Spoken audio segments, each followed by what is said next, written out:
Assalomu alaykum aziz kuzatuvchilar. Bugungi video darsimizda sizlar bilan oxirgi miya anatomiyasini birgalikda o'rganamiz. Demak, oxirgi miya telensefalon deb nomlanadi. Dastlab paydo bo'lishi to'g'risida bir eslab olamiz. Yana demak, 3 pufakli miya davri bor edi. Birinchisi prozensefalon, ikkinchisi demak, mezensefalon, uchinchisi rombensefalon deb nomlanardi va mana shu miya pufaklari yuqorisidagi prozensefalondan yana ikkita miya pufagi paydo bo'lardi. Ulardan birinchisi telensefalon, ikkinchisi esa diensefalon deb nomlanardi. Uchinchi mezensefalon o'zi qolardi va rombensefalondan yana ikkita miya pufagi hosil bo'lar edi. Telensefalon oxirgi miya eng dastlabki prozensefalonning yuqoridagi telensefalon miya pufagidan hosil bo'lgan. Demak, telensefalon o'zi ikkita yarim shardan iborat ekan. Biz uni o'rgangan edik o'tgan darslarimizda. Demak, o'ng yarim shar hamda chap yarim shardan iborat. O'ng va chap yarim sharda bo'lib turadigan o'rtada fissurasi bor. Fissura longitudinalis cerebri. Bosh miya yarim sharlarni miyachadan ajratib turadigan fissura transversa cerebri deb nomlanadi. Bir qancha sulkuslar va giruslar farqlanar edi. Demak, sulkuslar uni bo'laklarga bo'lgan edi. Har bir yarim sharda oldinda peshona bo'lagi lobus frontalis, tepa bo'lagi lobus parietalis, ensa bo'lagi lobus occipitalis, chakka bo'lagi lobus temporalis hamda sulcus lateralisni ochganimizda alohida orolcha bo'laklar lobus insularislarni ko'rardik. Demak, 5 tadan bo'lak mavjud ekan, 5 ta bo'lagi bor. Va bundan tashqari 3 ta polus mavjud, ya'ni qutb. Oldingi qutb peshona bo'lagi hosil qiladi, polus anterior yoki polus occipitalis deb ham nomlanadi. Orqa qutbi bor, uni ensa bo'lagi hosil qiladi, polus posterior yoki polus occipitalis deb nomlanadi. Demak, chakka qutbi esa polus lateralis yoki polus temporalis deb nomlanadi. Demak, bundan tashqari har bir yarim sharda 3 tadan qirra, ya'ni chetki qismi hamda yuzalari farqlanadi. Har bir yarim sharda fascis superolateralis yuzasi mavjud. Bu yuqoriga yon yuza degani va fascis medialis yuzasi mavjud. Ikkita yarim sharning bir-biriga qarab turgan yuzasi va fascis inferior yuzasi mavjud. Bu pastki yuzasi hisoblanadi. Va mana shu yuzalarga ajratadigan qirg'oqlari, chetlari mavjud. Ularni margo deb aytiladi. Demak, margo superior yuqorigi qirg'og'i, qirrasi, margo inferior medialis pastki medial qirg'og'i va margo inferior lateralis pastki lateral qirg'og'i hisoblanadi. Xo'p, endi telensefalonni o'zi rivojlanish bosqichlariga keladigan bo'lsak, xo'p, bir qancha qismlardan tashkil topgan. Birinchi qismi bu plash qismi, ya'ni pallium qismi hisoblanadi. Demak, plash qismi miyani, o'sha katta miyani ichki qismidagi tuzilmalarni tashqi tomondan o'rab oladi. Shu uchun ham plash deb nomlanadi. Demak, birinchi qismi bu plash, ya'ni pallium qismi. Ikkinchi qismi esa renensefalon, bu hidlo miyasi degani. Demak, renensefalon. Uchinchi qismi bu demak, bosh miya po'stlog'ining ostida oq modda va uning ichida joylashgan bazal o'zaklar, ya'ni nuklei bazalis hisoblanadi.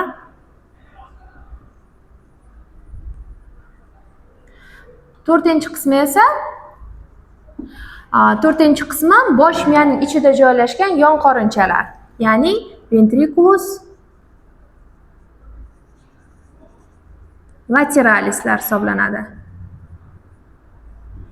Demak, shu tartibda biz bosh miyani telensefalon qismini o'rganib chiqamiz. Demak, birinchi qism bu pallium, ya'ni plash qismi hisoblanadi. Aytib o'tganimdek, tashqi tomondan barcha tuzilmalarni o'rab olganligi uchun shunaqa plash deb nomlanadi. Uni tashqi qobig'i kulrang moddadan iborat, ichki qismi esa oq moddadan iborat. Har bir yarim sharda shunaqa. Demak, tashqisi kulrang modda, uni ichida oq modda tolalardan iborat, oq moddadan tashkil topgan. Demak, biza plash pallium qismida ko'ramiz, bir qancha sulkuslarni hamda giruslarni ko'ramiz. Ularni birin-ketin rasmlardan va chizib o'rganamiz. Demak, miyani tashqi qismida sulkuslar va giruslar bor ekan. Xo'p, bu rasmda tepadan qaralgan rasm miyani, demak, bu peshona qismi, ensa qismi, tepa tomondan qaralgan rasm. Mana shu rasmdan tahlil qilamiz. Demak, markazidan peshona va tepa qismlarini ajratib turuvchi sulcus o'tgan, chuqur sulcus o'tgan, ya'ni sulcus centralis deb nomlanadi. Uni chizaman ham. Chizib o'rgansak, yana ham osonroq bo'ladi. Demak, peshona va tepa qismini ajratib turuvchi sulcus o'tgan ekan. Bu sulcusning nomi sulcus centralis. Markaziy sulcus hisoblanadi. Markaziy sulcusga parallel ravishda peshona tomondan yana bitta sulcus bor. Bu sulcus precentralis deyiladi.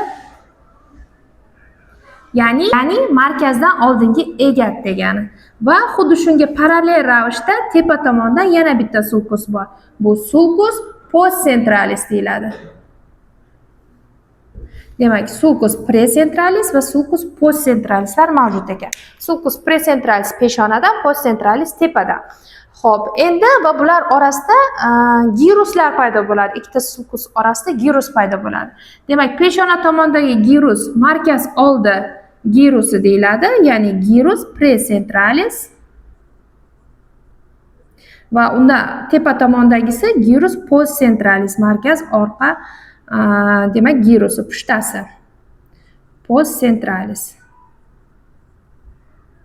Xo'p, endi xuddi shu girus sulcuslar mana miyadan ko'rganimizda, demak, sulcus centralis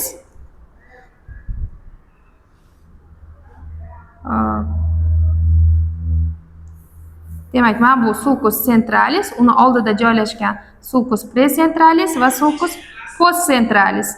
Sulcus precentralis va centralis o'rtasida girus precentralis va undan keyin girus postcentralisda joylashgan ekan. Va shu bilan birgalikda peshona qismidagi sulcus giruslarni o'rganamiz. Endi sulcus precentralisga perpendikulyar ravishda peshonada yana ikkita sulcusimiz bor ekan. Demak, bular sulcus frontalis superior hamda sulcus frontalis inferior. Sulcus frontalis va sulcus frontalis superior hamda inferior peshona bo'lagini yana 3 ta bo'lakchaga bo'ladi.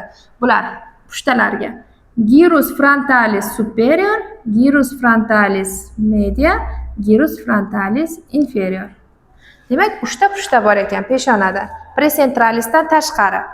Xuddi shu sulcuslar va gyruslar rasmda mana bu joyda ko'rsatilgan. Demak, sulcus frontalis superior, sulcus frontalis inferior. Ikkita sulcus peshonani 3 ta bo'lakka bo'lar ekan. Gyrus frontalis superior, gyrus frontalis media hamda gyrus frontalis inferiorlar. Xo'p, endi yon tomondan qaraganimizda, xo'p, peshonani pastki gyrusini, ya'ni gyrus frontalis inferiorni yana ikkita sulcus desak bo'ladi, u 3 ta bo'lakchaga bo'lgan.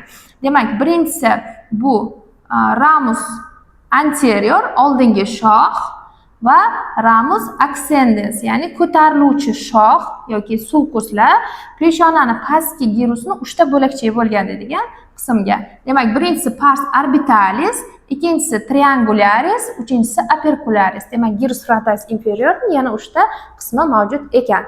Xo'p, demak, peshona gyruslari va sulcuslari bilan tanishdik. Endi tepa qismida demak, birinchi sulcusni aytib o'tgandik, postcentralis sulcusi va yana bitta sulcus bor, chegaralovchi, ensa bilan chegaralovchi sulcusi, sulcus pareto occipitalis hisoblanadi. U tepa ensa orasida joylashgan sulcus, tepa ensa bo'laklarini ajratib turuvchi chuqur sulcus hisoblanadi. Bundan tashqari, tepa bo'lagida yana bitta sulcus bor. Bu sulcus intraparietalis deyiladi, ya'ni tepani bo'lakchalar aro sulcusi. U tepa bo'lagini ikkita bo'lakchaga bo'ladi. Ya'ni lobulus parietalis superior, lobulus parietalis inferior kabi bo'lakchalarga bo'ladi. Demak, bu yoqdan ko'radigan bo'lsak, xuddi o'sha sulcus mana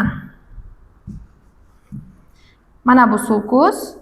Demak, intraparietalis sulcusi uni ikkita bo'lakchaga bo'lgan. Demak, lobulus parietalis superior hamda lobulus parietalis inferior bo'lakchasiga. Endi yon tomondan ko'radigan bo'lsak, yon tomonda Xo'p, lobulus parietalis inferiorda yana ikkita bo'lakcha mavjud yoki pushta mavjud. Ya'ni gyrus angularis, xuddi shunaqa burchaksimon joylashgan burchaksimon gyrus hamda gyrus supramarginalis, qirg'oq usti gyruslari joylashgan ekan. Xo'p, demak tepa bo'lagi bilan ham tanishib bo'ldik. Endi ensa bo'lagi. Ensa bo'lagida sulcus intraparietalesni davomi sifatida ensa bo'lagida sulcus occipitalis transversus joylashgan. Sulcus occipitalis transversus ensa bo'lagini ham ikkita demak lobuluschalarga bo'lib oladi, yuqoriga va pastkiga bo'lib oladi.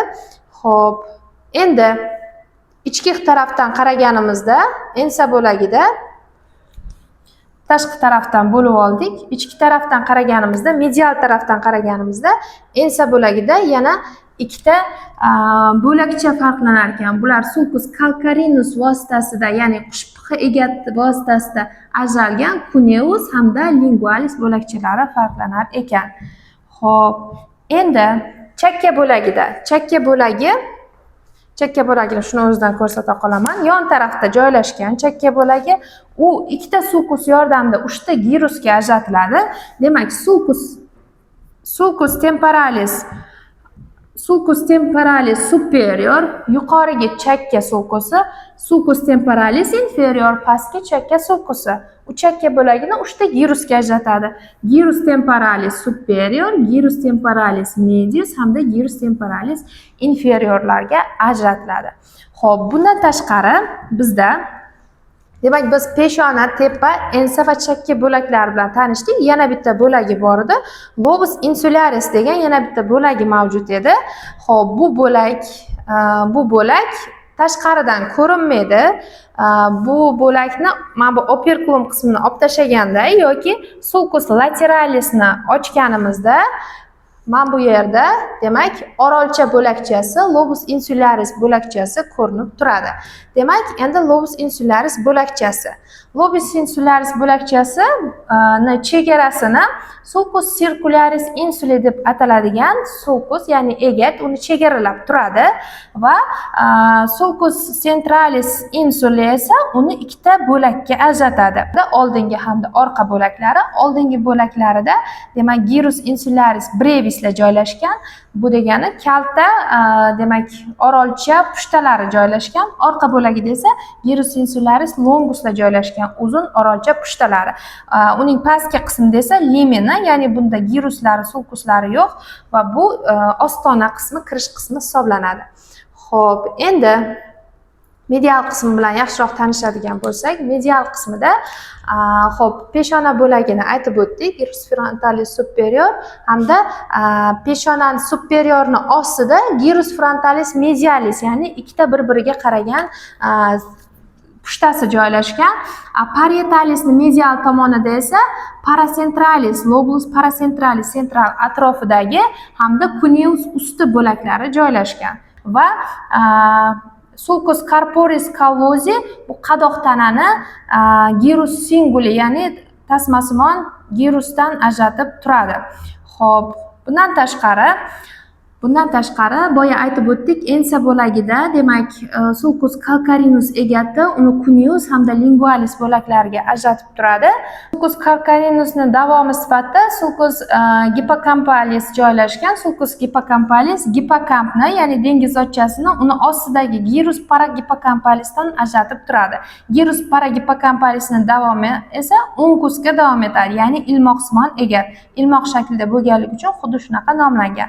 Xo'p, endi gyrus parahippocampalisni ostida sulcus renalis egati joylashgan va sulcus collateralis, sulcus renalis burun egati. Bu chakkani medial yuzasi pushtalari bilan hippokampal pushtani bir-biridan ajratib turadi. Chakkani medial yuzasida gyrus occipitotemporalis medialis hamda gyrus occipitotemporalis lateralislar joylashgan. Xo'p, endi ostki yuzasida facies inferior qismida biz nimalarni ko'ramiz? Facies inferior qismida biz demak sulcus olfactoriusni ko'ramiz. Mana bu joyda olib tashalgan. Sulcus olfactorius egatida tractus olfactorius joylashgan hisoblanadi va hidlo pyoschasi, ya'ni bulbus olfactorius joylashgan hisoblanadi. Ularning medial sohasida esa gyrus rectus, ya'ni shakli to'g'ri shaklda bo'lganligi uchun gyrus rectus deb nomlangan. Xo'p, va qolgan tuzilmalarni biz yon yuzalardan ko'rib chiqdik. Demak, gyrus occipitotemporalis medialis, gyrus occipitotemporalis lateralis va gyrus paragipocampalis hamda uncus ilmoq shaklda ketgan uncusni biz ko'rishimiz mumkin ekan. Xo'p, endi bosh miyani biz yarim sharlarni eng tashqi tomonidan kulrang modda qoplab olgan dedik. Kulrang modda demak korteks cerebri, miya po'stlog'i 6 qavat nerv hujayralaridan tashkil topgan. Shulardan eng tashqarisidagi bular demak molekulyar qavat hujayralari hisoblanadi. Ular mayda-mayda hujayralardan va tolalardan tashkil topgan. Ikkinchi qavati tashqi granulyar qavat hujayralari hisoblanadi. Ular dona-dona bo'lib joylashgan donador hujayralardan tashkil topgan. Uchinchi qavati tashqi piramidal hujayralar hisoblanadi. Ular kichik va o'rta piramidal, mana bu piramida shaklidagi hujayralardan tashkil topgan. To'rtinchi qavati esa ichki granulyar hujayralar qavati, xuddi tashqisiga o'xshash. Beshinchi qavati esa ichki piramidal hujayralar qavati hisoblanadi. Ular katta-katta, demak piramidal hujayralardan tashkil topgan va eng oxirgi qavati 6-qavati bu polimorf hujayralar va undan keyin miyaning oq moddasi boshlanib ketadi. Biz hozir o'rgandik, gyruslarni, sulcuslarni o'rgandik va mana shu pushtalarda bir qancha markazlar joylashgan. Bosh miya pushtalarida markazlar joylashgan. Ular ikki turga bo'linadi, ya'ni tug'ma markazlar hamda orttirilgan markazlar.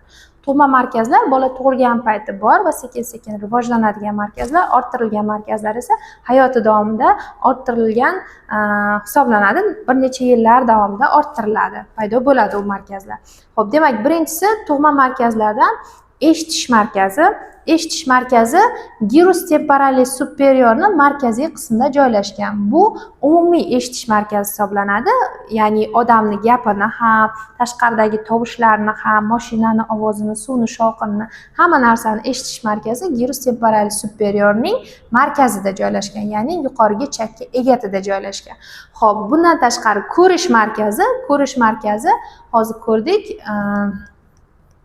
Xo'p, demak, gyrus cuneusda hamda lingualisda joylashgan. Sulcus calcarinus, ya'ni pix egati yordamida ajralgan edi bular. Demak, bu eshitish, ko'rish markazi hisoblanadi, ya'ni narsalarning shaklini, rangini bir-biriga uyg'unlashtirib ko'rib berish markazi hisoblanadi. Bundan tashqari hidlov markazi bor. Hidlov markazi demak uncusda hamda gyrus paragipocampalisda joylashgan hisoblanadi. Bu renensefalon tarkibiga kiradi. Bundan tashqari ta'm bilish markazi bor. Ta'm bilish markazi ham uncusda joylashgan. Bir-biriga bog'liqligi ham shunda. Masalan, nimanidir hidini hidlagan payt uni ta'mini eslay olishi bu hidlov va ta'm bilish markazining bir joyda joylashganligi bilan bog'liq. Demak, ta'm bilish markazi uncusda hamda xo'p, gyrus postcentralisni pastki qismida joylashgan ekan. Uncusda ta'm bilish markazi hamda gyrus postcentralisni pastki qismida joylashgan. Bundan tashqari muvozanat markazlari bor, ular po'stloqda tarqoq joylashadi. Xo'p, endi orttirilgan markazlarda hayoti davomida orttiriladi. Birinchisi stereognoziya markazi. Stereognoziya markazi lobulus parietalis superiorda joylashgan. Bu o'zi nima degani?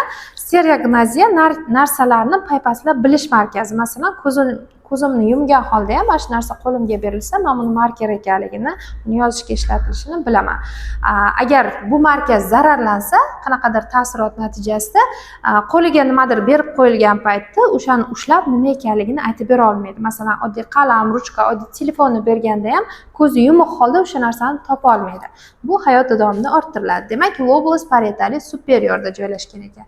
Ikkinchi markazimiz bu praksiya markazi. Praksiya markazi gyrus supramarginalisda, qirg'oq usti pushtasida joylashgan. Praksiya degani bu bizani odatiy, doimiy qiladigan, ongli ravishda qiladigan harakatlarimiz. Masalan, bularga nimalar kiradi? Masalan, men mana shuni olib borib yozaman yoki choynakdan choy quyib ichishim mumkin. yoki oddiy yurib borib eshikni ochaman. Xo'p, mana bu odatiy maqsadli harakatlarimiz praksiya deyiladi. Agar bu markaz zararlansa, bizni qo'li oyog'imiz ishlaydi, bizni ko'rib eshitib turamiz, qo'l oyog'imiz ishlab turadi, harakatlarni olamiz, lekin choynakdan choy quyib ich degan payti nima qilishini bilmasdan, tushunmasdan o'tiradi. Bu apraksiya deyiladi. Bunaqa holat, demak, o'sha choynakdan choy quyishni, qanaqa quyishni bilmaydi yoki choynakdan choy quyib ich degan payti og'ziga qanaqa olib borishni ham даже bilmasdan o'tirishi mumkin. Bu apraksiya holati hisoblanadi. Uni qo'l oyog'i ishlaydi, lekin maqsadli harakat qila olmaydi. Xo'p, endi nutq markazlari mavjud. Bu bizada demak, og'zaki nutq markazi demak, gyrus frontalis inferiorda joylashgan. Bu bizani og'zaki nutq artikulyatsiyamizga, tovushlarni bir-biriga qo'shib, so'zlar hosil qilib, gap tuzib gapirishimizga javob beradigan markaz. Buni nomini avtor nomi bilan Brock markazi ham deyiladi. Demak, gyrus frontalis inferiorda joylashgan. Va yana bir markaz bor, bu og'zaki nutqni eshitish markazi. Bu nutqimizni eshitib tushunishga javob beradi. Bu gyrus temporalis superiorni orqa tomonida joylashgan. Oldin aytgan edik, umumiy eshitish markazi gyrus temporalis superiorni markazida joylashgan edi. Endi faqat nutqni eshitish markazi gyrus temporalis superiorni orqa chekkasida joylashgan. Bu faqat so'zlarni tushunishimizga yordam beradi. Tashqaridagi tovushni eshitib tahlil qilishga emas, so'zlarni tushunishimizga yordam beradi. Gapirganda tushunishga. Masalan, agar bu markaz zararlansa, masalan, hayvonlarni tovushini eshitishi mumkin, daraxtni shivirlashini, mashina ovozini eshitishi mumkin, lekin kimdir gapirganda tushunmasdan o'tiradi. Qanaqadir tovush eshitilsa cho'chib ketishi mumkin. U eshitmayapti degani emas. Faqat mana shu markaz zararlangan. Tovushni tushunish, gaplarni tushunish markazi zararlangan hisoblanadi bunaqa holatda. Xo'p, endi yozma nutq markazlarimiz mavjud. Yozma nutq markazlari, demak, yozish markazi. Bu sulcus gyrus frontalis mediada joylashgan, ya'ni yoza olish markazi hisoblanadi. Agar bu markaz zararlansa, qo'l harakat qila oladi, lekin yoza olmaydi. Qaysidir so'zni yoz degan paytda yozish xususiyati buzilgan bo'ladi. Endi u yozuvni o'qiy olish markazi bor. Yozuvni o'qiy olish markazi bu gyrus angularisda joylashgan, ya'ni burchak pushtasida joylashgan hisoblanadi. Agar bu markaz zararlansa, qanaqadir yozuv ko'rsatgan paytda uni o'qiy olmaydi. Bu yozuvni o'qish markazi hisoblanadi. Bu ham yillar davomida shakllanadi, lekin shu markazda zararlansa, yoza olmaydi, o'qiy olmaydi, gapira olmaydi yoki gaplarni tushuna olmaydi. Demak, bu nutq markazlari, ya'ni og'zaki va yozma nutq markazlari o'naqaylarda bosh miya yarmshalarining chap tomonida, chapaqaylarda esa bosh miya yarmshalarining o'ng tomondagi pushtalarda joylashgan hisoblanadi. Xo'p, demak, biz birinchi qism flash pallium bilan tanishib chiqdik. Keyingi videolarda esa keyingi qismlari bilan batafsilroq tanishamiz. Xayr, salomat qoling.